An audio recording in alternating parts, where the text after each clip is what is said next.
Hello student, class 11th subject physics. आज हम शुरू करने वाले हैं अपना फ्लूइड मैकेनिक्स के अंदर नया टॉपिक जिसका नाम है सरफेस टेंशन। तो बच्चे ध्यान से पढ़िएगा सभी बच्चे कि सरफेस टेंशन होता क्या है।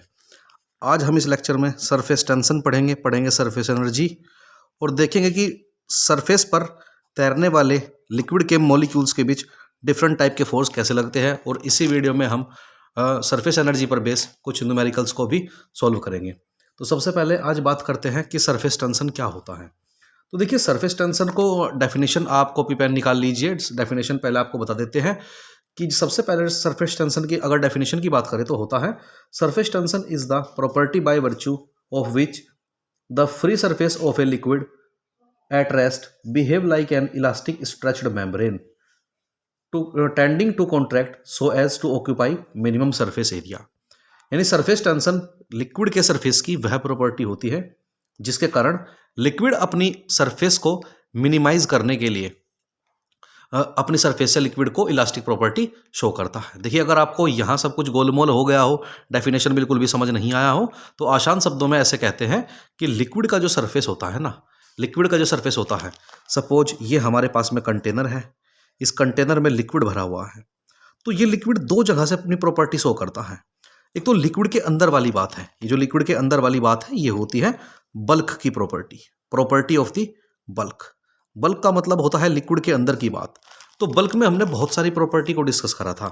जैसे आपने पढ़ा था Bernoulli principle, viscous force, viscosity, turbulent flow, streamline flow, terminal velocity, critical velocity, ये सब बल्क का प्रॉपर्टी था। बट आज हम बात कर रहे हैं लिक्विड के सरफेस की। तो ये लिक्विड का सरफेस है जो सबसे ऊपर की ओर आपको दिखाया गया है। तो यहाँ की प्रॉपर्टी की आज हम बात करते हैं। ये कहता है कि लिक्विड अपनी सरफेस को मिनिमाइज करना चाहता है। तो लिक्विड की जो सरफेस है ना, लिक्विड की जो सरफेस है, इसके कारण ये अपनी सरफेस से क्या करना चाहता है, अपनी सरफेस को मिनिमाइज करना चाहता है, एक मिनिमम एरिया कवर करना चाहता है। कैसे कवर करता है? कुछ एक्सपेरिमेंट देखे गए डेली लाइफ में जिनके बेस पर यह पाया गया कि वास्तविकता में कि जो लिक्विड है ना वो अपनी सरफेस को मिनिमाइज करना चाहता है। जैसे कि आप याद रखिए कि जैसे आपको बताए कि एक लड़की है जिसके बाल बिल्कुल गीले हैं, तो वो लड़की जब गीले बालों के साथ आती है तब हम क्या देखते हैं कि उसके बाल जो है वो बिल्कुल सिकुड़ गए हैं। वो बाल अब हवा में नहीं तैर रहे हैं। क्यों नहीं तैर रहे हैं हवा में? क्योंकि उसकी सरफेस पर लिक्विड है जो उसका एरिया क्या कर रहा है, मिनिमाइज कर रहा है। पर कुछ समय के बाद जब लड़की ड्रायर से अपने बालों को सुखा लेती है तब उसके बाद हम क्या देखते हैं कि उसके बाल फिर से हवा में तैरने लगे। क्यों? क्योंकि वहां पर सरफेस टेंशन लिक्विड का गायब हो चुका है। आप और एग्जाम्पल देख सकते हैं। जैसे कि आप बात करिए कि अगर कोई रेन ड्रॉप है, जैसे ये रेन ड्रॉप है कोई भी, और ये रेन ड्रॉप वर्टिकली डाउनवर्ड ऐसे फॉल कर रही है, तो क्वेश्चन ये उठता है कि ये जो रेन ड्रॉप है ये हमेशा स्फेरिकल ही क्यों होती है? रेन ड्रॉप स्फेरिकल होने के पीछे क्या रीजन है? क्योंकि अगर आप किसी भी चीज से कोई नया शेप तैयार करना चाहते हैं तो मिनिमम सरफेस एरिया किसके पास होगा? मिनिमम सरफेस एरिया आपका स्फेरिकल शेप के पास होता है। और लिक्विड का तो टेंडेंसी ही अपने सरफेस एरिया को मिनिमाइज करना है। तो वो कैसी टेंडेंसी करा लेता है इसकी, इस रेन ड्रॉप की कैसी टेंडेंसी करा लेता है? स्फेरिकल टेंडेंसी करा लेता है। उसका स्ट्रक्चर उसे स्फेरिकल दे देता है।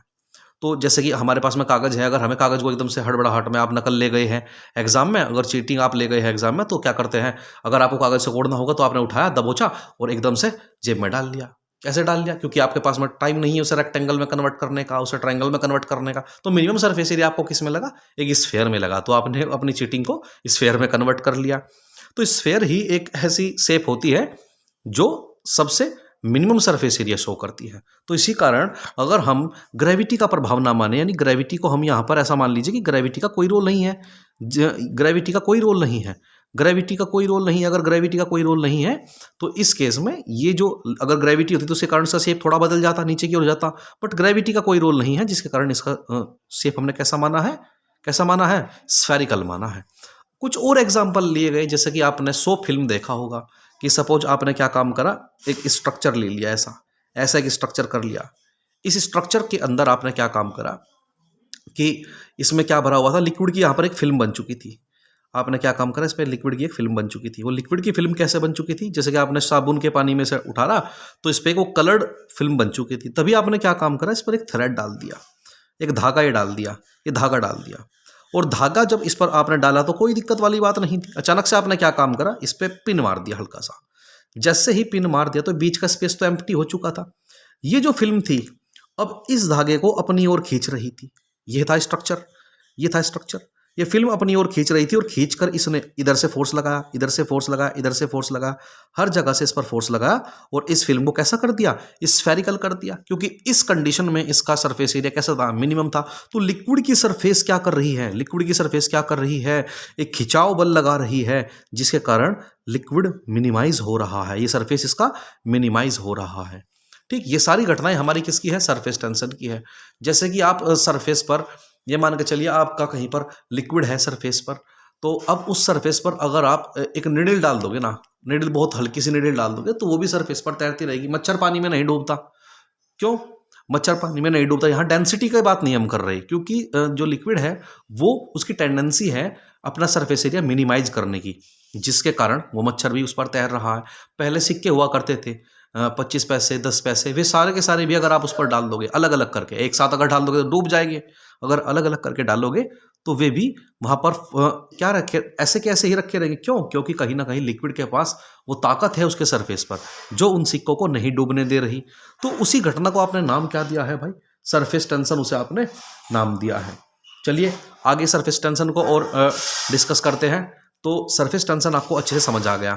तो देखिए अगर हम बात करें, सपोज हमने और कुछ एग्जांपल ले लेने हैं। जैसे कि आपने एक स्ट्रक्चर ले ली ऐसी, ये आपने एक स्ट्रक्चर ले ली, इस स्ट्रक्चर को आपने फिर से एक साबुन के पानी में डाल दिया, तो इसके ऊपर अचानक से फिर से एक आपने देखा कि एक फिल्म आ गई है। आपने अचानक से, और आपने स्लाइटली इस फिल्म को थोड़ा इधर से इधर खींचा, थोड़ा इधर खींचा। सपोज ये एक्स था, ये एक्स था, और सपोज आपने से कितना खींच दिया, डेल्टा एक्स आपने से खींच दिया। और देखिए ये प्रोसेस जो है ना आपको बहुत ही स्लोली करना है, क्योंकि अगर आप ये प्रोसेस बहुत तेजी से कर दोगे, फिल्म को एक बहुत तेजी से खींच दोगे तो फिल्म ब्रेक कर जाएगी, फिल्म टूट जाएगी। तो फिल्म को ब्रेक नहीं करना, आपको स्लोली थोड़ा सा इधर की ओर इसे पुश करके खींच लेना है, हल्का सा खींच लेना है। पर जैसे आप इसे खींच कर छोड़ दोगे तो देखोगे कि ये जो सरफेस है ये इस डायरेक्शन में मूव करना शुरू करेगा वापस से। तो ये कोई ना कोई फिनोमिना तो वहां पर हो रहा है जो इसे अंदर की ओर खींच रहा है। उसी फिनोमिना को क्या नाम दिया गया है, सरफेस टेंशन। तो सरफेस टेंशन के कारण ही ये फिल्म अंदर की ओर खींच रही है। ऐसे भी एक्सपेरिमेंट देखे गए कि जिसमें इस फिल्म को हॉरिजॉन्टल नहीं वर्टिकल रखा गया। वर्टिकल रखने के बाद उन्होंने क्या देखा कि जब वापस से यहाँ पर एक फिल्म तैयार हुई, वापस से जब यहाँ पर एक फिल्म तैयार हुई और इस फिल्म को एक वेट से बैलेंस कर लिया, इस फिल्म पर एक वेट लटका दिया, which act always vertically downward, that is mg। ये mg वेट ज़्यादा नहीं था, अगर ज़्यादा वेट होता तो ये फिल्म क्या हो जाती, टूट जाती। एक फ्रेम ऑफ रेफरेंस लिया है जिसमें ये घटना कराई जा रही है, यानी एक्सटर्नल एजेंट का इस पर कोई इन्वॉल्वमेंट नहीं है। तो कई बार ऐसा देखा गया एक्सपेरिमेंट में कि अगर आप बहुत ही लाइट वेट इस फिल्म पर लटका भी देते हैं ना, तो ये फिल्म ऊपर की ओर तो लग रहा है सरफेस टेंशन अपोजिट में, और नीचे की ओर लग रहा है वेट। तो ये सरफेस टेंशन इस वेट को बैलेंस कर लेता है और फिल्म ना तो ऊपर की ओर जाती है और ना ही नीचे की ओर आती है, ये इक्विलिब्रियम में समान अवस्था में बनी रहती है। तो इन सभी बातों से क्या पता लगता है कि हाँ वास्तविकता में सरफेस टेंशन होता है, बिल्कुल होता है। ठीक है, सरफेस टेंशन होता है। तो अब एक बार मोलिकुलर थ्योरी, सबसे पहली बात तो सरफेस टेंशन को अगर हम रिप्रेजेंट करें तो सरफेस टेंशन को कुछ बुक में सिग्मा से रिप्रेजेंट करा गया है, कुछ बुक्स में एस से रिप्रेजेंट करा है। आप किसी भी चीज़ से सरफेस टेंशन को रिप्रेजेंट कर सकते हैं। तो सरफेस टेंशन बेसिकली होता है क्या, फोर्स अपॉन लेंथ। तो देखिए ये फोर्स कौन सा होता है, ये परपेंडिकुलर फोर्स होता है, यानी किसी लिक्विड की सरफेस पर यूनिट लेंथ पर लगने वाला फोर्स ही हमारा सरफेस टेंशन कहलाता है। किसी लिक्विड की पर यूनिट लेंथ पर लगने वाला फोर्स ही हमारा सरफेस टेंशन कहलाता है। अगर मैं यहाँ पर इसके यूनिट की बात करूँ, सरफेस टेंशन के यूनिट की बात करता हूँ, तो फोर्स का यूनिट होता है न्यूटन, लेंथ का यूनिट होता है metre.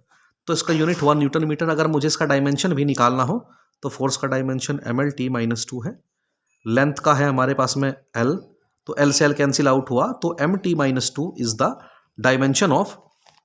Dimension of surface tension. तो सरफेस टेंशन बेसिकली होता है force per unit length.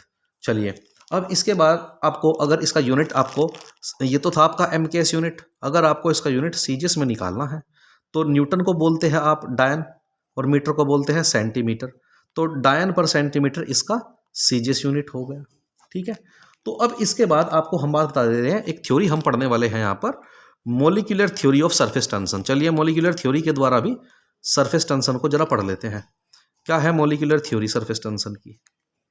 Molecular theory of surface tension क्या है, इसके बारे में थोड़ा सा डिस्कशन हम कर लेते हैं। क्या है मॉलिक्यूलर थ्योरी सरफेस टेंशन की? आइए सीखते हैं। देखिए, अगर हमारे पास में एक कंटेनर है, अगर हमारे पास में एक कंटेनर है और इस कंटेनर के अंदर लिक्विड भरा हुआ है, इस कंटेनर के अंदर लिक्विड भरा हुआ है, चलिए कोई बात नहीं, कंटेनर के अंदर लिक्विड है, तो सपोज हम ये मान लेते हैं कि लिक्विड का एक ये मॉलिक्यूल है। इस लिक्विड के मॉलिक्यूल पर ये देखिए, ये वाला भी फोर्स लगा रहा है, ये वाला मॉलिक्यूल भी फोर्स लगा रहा है, ये वाला मॉलिक्यूल भी फोर्स लगा रहा है, ये वाला मॉलिक्यूल भी, चारों डायरेक्शन से इस मॉलिक्यूल पर फोर्स लग रहा है जो इस मॉलिक्यूल्स को बाहर नहीं आने दे रहा। ठीक, तो एक बात याद रखिएगा बच्चे, तो मॉलिक्यूल से मॉलिक्यूल ही फोर्स लगा रहा है। तो जब डिफरेंट टाइप के मॉलिक्यूल ही एक दूसरे के साथ फोर्स लगाते हैं तो इस प्रकार के फोर्स को हम नाम देते हैं cohesive force. Cohesive force, cohesive क्या होता है? जो सेम टाइप के मॉलिक्यूल्स के बीच में लगता है। ये लिक्विड के ही तो मॉलिक्यूल्स हैं जो आपस में एक दूसरे को इंटरेक्ट कर रहे हैं, तो इसे हम बोलते हैं कोहेसिव फोर्स। जैसे सॉलिड का एक डेफिनेट स्ट्रक्चर होता है, सॉलिड का स्ट्रक्चर कभी चेंज नहीं होता। तो किस कारण सॉलिड का स्ट्रक्चर चेंज नहीं होता? कोहेसिव फोर्स के कारण, क्योंकि सॉलिड के जो मॉलिक्यूल्स हैं वे आपस में एक दूसरे को पकड़े हुए हैं। तो अब इसके बाद अगर आप डेफिनेशन लिखना चाहें तो ऐसा लिख सकते हैं कोहेसिव का कि it is the force of attraction between two molecules of the same substance, यानी सेम सब्सटेंस के दो मॉलिक्यूल्स के बीच जो फोर्स लगता है उसे आप कोहेसिव फोर्स बोलते हैं। ठीक है, और इसी के बाद एक होता है आपका एडहेसिव फोर्स, एक होता है आपका एडहेसिव फोर्स। इन दोनों फोर्स को आप जान लीजिए, उसके बाद हम मॉलिक्यूलर थ्योरी सरफेस टेंशन की पढ़ेंगे। तो एडहेसिव क्या होता है? एडहेसिव फोर्स, एडहेसिव ए से अलग, यानी ऐसे फोर्स जो दो अलग अलग मॉलिक्यूल्स के बीच लगते हैं उसे हम एडहेसिव फोर्स कहते हैं। जैसे कि आप बात कर सकते हैं कि जैसे ये कॉपी है, ठीक है, ये कॉपी आपकी कैसी है? सॉलिड है, और जिस पेन से मैं लिख रहा हूं इसकी इंक कॉपी कैसी है? लिक्विड है। तो सॉलिड और लिक्विड के मॉलिक्यूल्स के कारण जो फोर्स यहां पर कॉपी पर एक्सर्ट हो रहा है उसे आपने एडहेसिव कहा। दो अलग अलग मॉलिक्यूल्स ही तो है, एक लिक्विड का है एक सॉलिड का है, वो एडहेसिव है। अगर मैं बात करूं surface molecular theory of surface tension में एडहेसिव कोहेसिव का कहाँ रोल है, तो वो यहां पर है बच्चे कि ये जो मॉलिक्यूल्स हैं इसे ये अलग अलग मॉलिक्यूल्स आपस में कोहेसिव फोर्स के द्वारा पकड़े हुए हैं। ये सेम टाइप के मॉलिक्यूल्स में लग रहा है, बट एडहेसिव कहाँ है? जो लिक्विड की जो सरफेस है, लिक्विड की जो सरफेस है, यहां पर जिस मॉलिक्यूल की मैं बात कर रहा हूं, इस मॉलिक्यूल्स की बात कर रहा हूं, तो इसे ये नीचे वाले मॉलिक्यूल्स ये नीचे की ओर खींच रहे हैं। इस मॉलिक्यूल पर अगर बात करूं तो नेट फोर्स का वैल्यू कैसा है? 0 है। बट अगर मैं इस मॉलिक्यूल की बात करूं तो इस मॉलिक्यूल पर ये फोर्स नीचे की ओर, इस मॉलिक्यूल पर ये फोर्स भी नीचे की ओर, ये फोर्स भी नीचे की ओर, यानी बहुत सारे मॉलिक्यूल्स नीचे की ओर तो फोर्स लगा रहे हैं, बट लिक्विड को के इस मॉलिक्यूल पर बाहर से एयर भी तो फोर्स लगा रही है। एटमॉस्फेरिक प्रेशर के कारण एयर भी तो फोर्स लगा रही है। तो एयर और लिक्विड के बीच यहां पर कैसा फोर्स है बच्चों? एडहेसिव फोर्स है। तो एडहेसिव और कोहेसिव क्या है वो समझ में आया आपको? तो देखिए, नेट फोर्स इस पर्टिकुलर पॉइंट पर कैसा है? डाउनवर्ड है। इस पर्टिकुलर पॉइंट पर नेट फोर्स कैसा है? डाउनवर्ड है। तो नेट फोर्स के कारण ये मॉलिक्यूल्स क्या करेगा? नीचे की ओर आएगा। जब ये मॉलिक्यूल नीचे की ओर आएगा तो यहां पर एक एम्प्टी स्पेस बनेगा, और अगर एम्प्टी स्पेस बनेगा तो तुरंत से एक एम्प्टी स्पेस दूसरा ये मॉलिक्यूल यहां से उठकर ऊपर की ओर जाने का प्रयास करेगा। पर आप कहोगे कि सर ये मॉलिक्यूल्स को भी तो आपस में किसी ने पकड़ा होगा, सपोज यहां से पकड़ रखा, तो अब वो कैसे जाएगा? तो अगर उस एम्प्टी स्पेस को फिल करने के लिए इस मॉलिक्यूल को उठकर यहां जाना होगा, इस एम्प्टी स्पेस को भरना होगा, तो उससे यहां से कुछ वर्क डन करना होगा, तभी ये ऊपर जा पाएगा। अगर ऊपर जाना है तो वर्क डन करना पड़ेगा, अगर ऊपर नहीं जा पाएगा तो ये वर्क डन कैसे करेगा? तो ऊपर जाने के लिए इस मॉलिक्यूल को क्या करना होगा? वर्क डन करना होगा। ठीक है, तो इस मॉलिक्यूल्स को इस सरफेस तक आने में जितना वर्क डन करना होगा उसी का नाम होगा सरफेस एनर्जी, उसी का नाम होगा सरफेस एनर्जी। यानी कि कोहेसिव, ऐसा कह सकते हैं आप, कोहेसिव फोर्स को तोड़कर एडहेसिव फोर्स की प्रॉपर्टी में आने वाली जो कंडीशन है उसी को नाम क्या दिए है? Surface energy. बोल गए सब गोल हो गया, क्या बता दिए? तो सिंपल बात बताई है भाई कि सबसे पहली बात, अगर जितने भी मॉलिक्यूल्स बल्क के अंदर होंगे, लिक्विड के अंदर होंगे, उन सब पर नेट फोर्स कैसा होगा? 0, क्योंकि वे मॉलिक्यूल्स आपस में एक दूसरे के द्वारा इंट्रैक्शन में होंगे। बट अगर इस मॉलिक्यूल की आप बात करते हैं तो ये एडहेसिव फोर्स है, एयर के साथ इंट्रैक्ट में है, इस पर केवल डाउनवर्ड फोर्स ही लग रहा है। डाउनवर्ड फोर्स के कारण ये मॉलिक्यूल्स नीचे की ओर आएगा, तो इसके एम्प्टी स्पेस को भरने के लिए ऊपर की ओर दूसरा मॉलिक्यूल जाएगा। तो वो दूसरा मॉलिक्यूल ही क्या करता है? वो दूसरा मॉलिक्यूल जब यहाँ तक आने में जितना जोर लगाएगा उसी घटना का नाम क्या होगा? सरफेस एनर्जी होगा। चलिए अब सरफेस एनर्जी के बारे में कुछ बातें डिस्कशन कर लेते हैं और देखते हैं सरफेस एनर्जी का और सरफेस टेंशन का रिलेशन क्या है। तो नेक्स्ट हेडिंग ही हमारा है relation between surface energy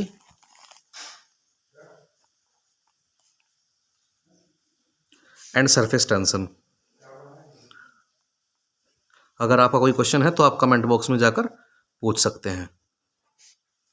relation between surface energy and surface tension. देखिए, इस रिलेशन को अच्छे से समझने के लिए सबसे पहले हमने क्या करा है, सबसे पहले हमने एक फिल्म ली है। ध्यान दीजिएगा सही बच्चे, सबसे पहले हमने एक फिल्म ली है। ये हमने यहाँ पर एक फिल्म ले लिया है, तो इसे हमने सोप में डुबो दिया। तो ये जो इसकी लंबाई है, जो इसे आपस में दो हिस्सों में से डिवाइड कर रहा है, उसकी लेंथ हमने मान लिया है, सपोज लेंथ हमारा x है। अब क्योंकि उसके ऊपर एक सोप की फिल्म आ चुकी है, ऐसे ये सोप की फिल्म यहाँ पर आ चुकी है, कोई बात नहीं, ये सोप की फिल्म यहाँ पर आ चुकी है। तो देखिए होता क्या है कि सरफेस टेंशन के कारण ये x डिस्टेंस हम वेरिएबल मान लेते हैं। होता क्या है, सरफेस टेंशन के कारण ये फिल्म इधर की ओर जाएगी, फोर्स लगाएगी F। बट इसी दौरान आप क्या कर रहे हैं, एक बाहर से एक्सटर्नल फोर्स लगा रहे हैं। एक एक्सटर्नल फोर्स आप लगा रहे हैं, सरफेस एनर्जी का कॉन्सेप्ट यहीं से निकलेगा। और एक्सटर्नल फोर्स लगाकर आप इस लाइन को यहां तक खींच लाए। सपोज इस दौरान आपने एक छोटा सा डिस्प्लेसमेंट कर दिया डेल्टा x, और इस प्रोसेस को आपने बहुत ही स्लोली करा है बच्चे, जैसा कि हमने पहले ही बताया। क्यों? क्योंकि अगर प्रोसेस आप फास्ट करोगे ना तो ये फिल्म ब्रेक कर जाएगी, टूट जाएगी, और हमें चाहिए क्या कि हमें ये फिल्म ब्रेक हमारी ना हो। तो सबसे पहली बात, आपने यहां से यहां तक का उठाकर इसे खींच लिया। चलिए अब वर्क डन की जरा बात कर लेते हैं। आपने वर्क डन पढ़ा है force multiply displacement, force multiply displacement. तो delta W is equal to हो जाएगा F डॉट, डिस्प्लेसमेंट कितना हुआ है डेल्टा x। ठीक है, जैसा कि आपने प्रीवियस अभी देखा कि surface tension S is equal to force upon length होता है। तो फोर्स का वैल्यू आपका कितना हो गया, surface tension multiply by length, ये आपका वैल्यू हो गया surface tension multiply by length. ये वैल्यू उठाकर आपने इस इक्वेशन नंबर 1 में ले जाकर रिप्लेस कर दिया फोर्स का। तो आप कहते हैं कि बाय इक्वेशन नंबर 1, तो delta W is equal to हो जाएगा आपके पास में सरफेस टेंशन इंटू में L इंटू में डेल्टा x। अब एक बात याद रखिएगा, क्योंकि फेस यहाँ पर कितने हैं, दो है फिल्म का। एक तो ये वाला फेस जो ऊपर की ओर है, एक जो फेस इसके अपोजिट है। तो दो फेस है, तो हमने कितना डाल दिया है, 2 डाल दिया है। यहाँ पर कोई दिक्कत वाली बात नहीं है। और ये जो वर्क डन है मेरा, यही तो मेरी क्या है, एक प्रकार से सरफेस एनर्जी है। Delta U 2 into S into L into में डेल्टा x। चलिए कोई बात नहीं, क्वेश्चन नंबर 1। देखिए, जब तक आपने इस फिल्म के एरिया में कोई चेंज नहीं करा था, तब इनिशियली इसका सरफेस एरिया कितना था, इनिशियली लेंथ कितना था इसका L, और इसका ब्रेथ कितना था x। तो इनिशियली इसका एरिया था L इंटू x। फाइनली जब आपने इसका एरिया चेंज करा, तब देखिए अब क्योंकि फेस ये दो ही थे, तो इसके लिए 2 लगा दिया। जब आपने ये वैल्यू चेंज करा तो 2L, देखिए L तो नहीं बदलेगा, ये तो सेम है। ये x चेंज हो जाएगा, x कितना होगा इस बार, x प्लस डेल्टा x। तो ये हो जाएगा आपका x प्लस डेल्टा x। यहाँ से आपने चेंज इन एरिया निकाल लेना है। तो एरिया क्योंकि फाइनल में बड़ा है, तो चेंज इन एरिया क्या हो जाएगा, a final minus a initial. तो ये कितना है आपका, ये final minus a initial. 2L आपने कॉमन कर लिया, अंदर बचा है x plus del x minus x। तो यहाँ x से x कैंसिल आउट हुआ है, तो चेंज इन एरिया आपका बचा है 2L डेल्टा x। ये आपका चेंज इन एरिया है। तो अब इक्वेशन नंबर जो हमारी, देखिए वो 1 थी, अब ये इक्वेशन नंबर हमारी 2 है। तो इक्वेशन नंबर 2 से हम क्या कर लेते हैं, by equation number 2, by equation number 2। Equation number 2 में delta U is equal to, इसे हम लिख ले रहे हैं, S को तो हमने सेम रखा, 2L डेल्टा x। इसे ऐसे कर लिया इक्वेशन को, ध्यान से देखिए, इस इक्वेशन को 2L डेल्टा x ऐसे कर लिया। 2L डेल्टा x का वैल्यू कितना है हमारे पास में, एरिया है। तो surface energy is equal to हो जाएगा S into change in area. तो ये रिलेशन निकल कर आता है सरफेस टेंशन और सरफेस एनर्जी में, कि यानी कि जो एरिया में चेंज होगा उसके साथ अगर सरफेस टेंशन का प्रोडक्ट हम कर दे तो वो हमारी सरफेस एनर्जी हो जाएगी। तो यहाँ से आप सरफेस टेंशन को वापस से डिफाइन भी कर सकते हैं कि surface tension S is equal to delta U divide by delta A, यानी पर यूनिट एरिया में जितना सरफेस एनर्जी होगा वही हमारा क्या होगा, सरफेस टेंशन होगा। आप सरफेस टेंशन को ऐसे भी रिप्रेजेंट कर सकते हैं। ठीक है, चलिए अब कुछ न्यूमेरिकल सोल्व कर लेते हैं। जैसे कि आप बात करते हैं एग्जाम्पल नंबर 1 जो हम लिए हैं वो हमने करा है कि द सरफेस टेंशन, क्वेश्चन देख लेते हैं एक बार। The surface tension of a soap solution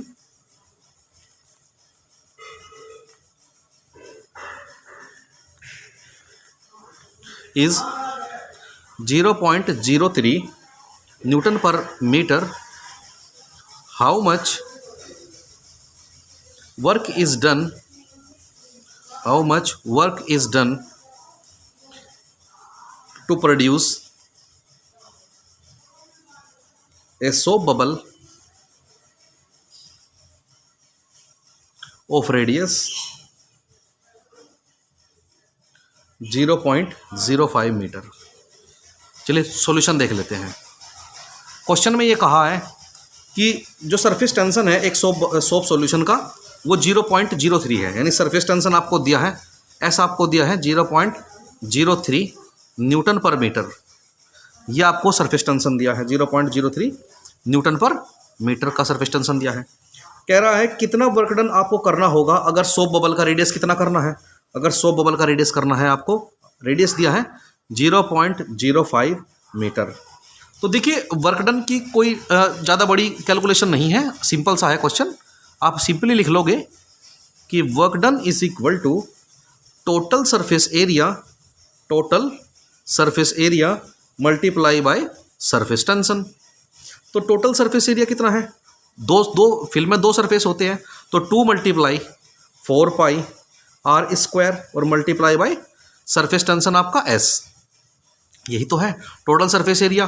surface area 4 pi square, दो सरफेस है तो हमने 2 से मल्टीप्लाई कर दिया, multiply by surface tension s।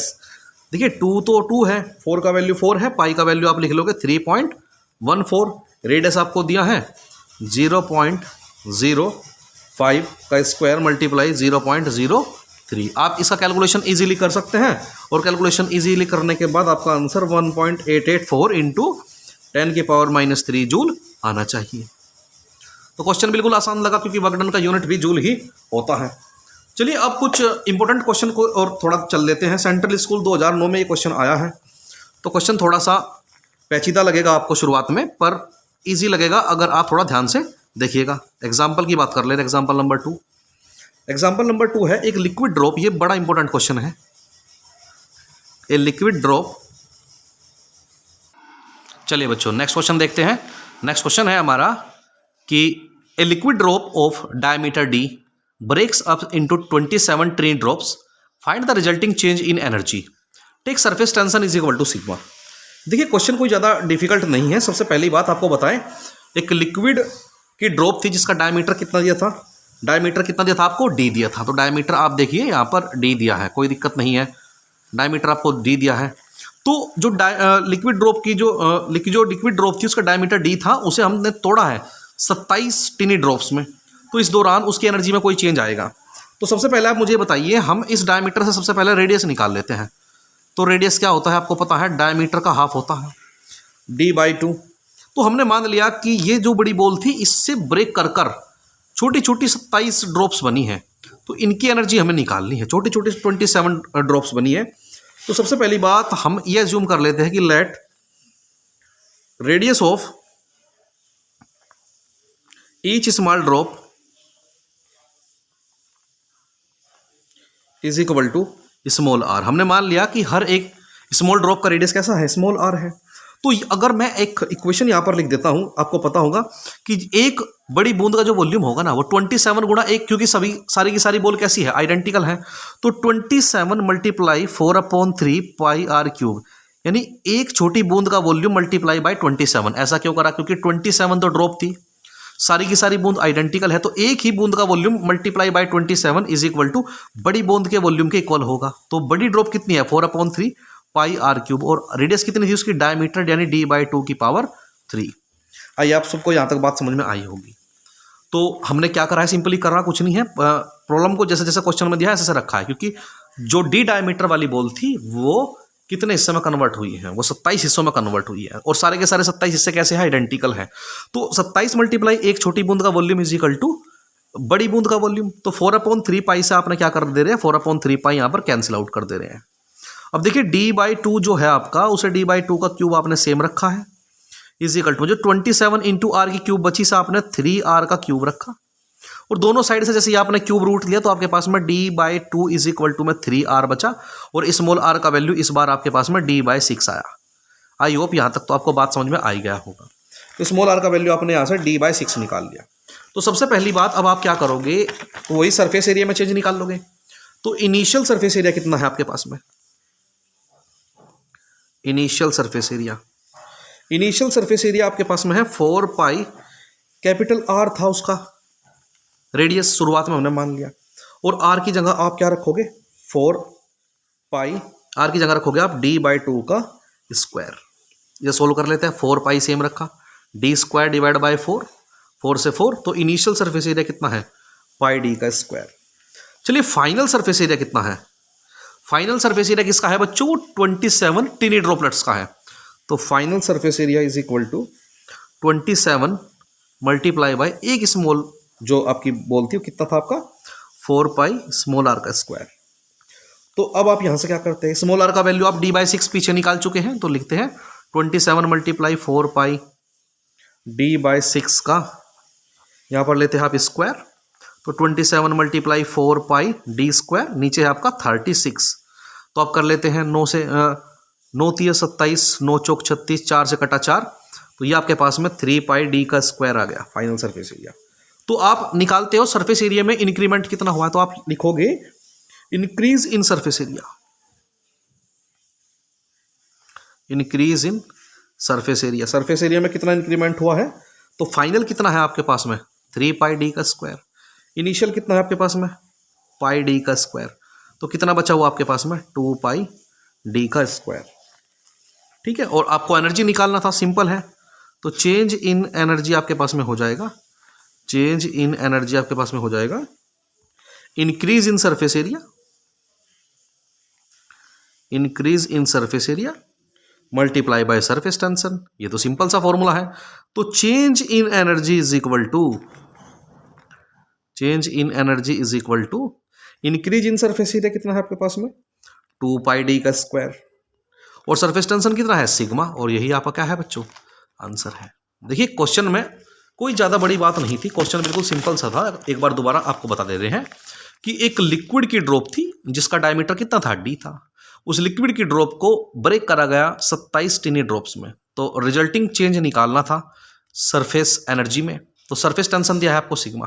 तो हम मान ले रहे हैं कि इनिशियल डायमीटर कितना था उसका d था, रेडियस कितनी हो गई इसकी कैपिटल R, ये आपकी कितनी है d/2 है। तो ये जो बड़ी बूंद थी छोटे छोटे 27 टिनी ड्रॉपलेट्स में कन्वर्ट हुई है, सारे ड्रॉपलेट्स आइडेंटिकल हैं।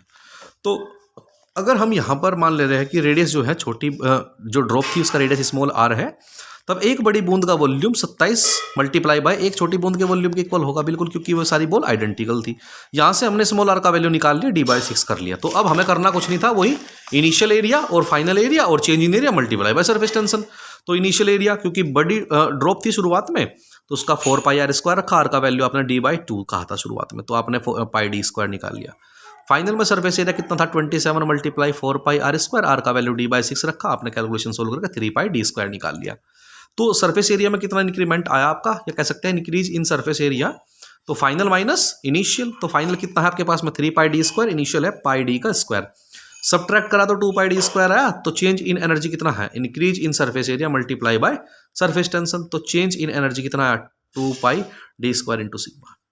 चलिए स्टूडेंट, आज की क्लास में हम इतना ही करेंगे, बाकी हम नेक्स्ट वीडियो में डिस्कस करेंगे excess pressure inside a liquid drop. आज के लिए इतना ही, तब तक के लिए थैंक यू, नमस्कार।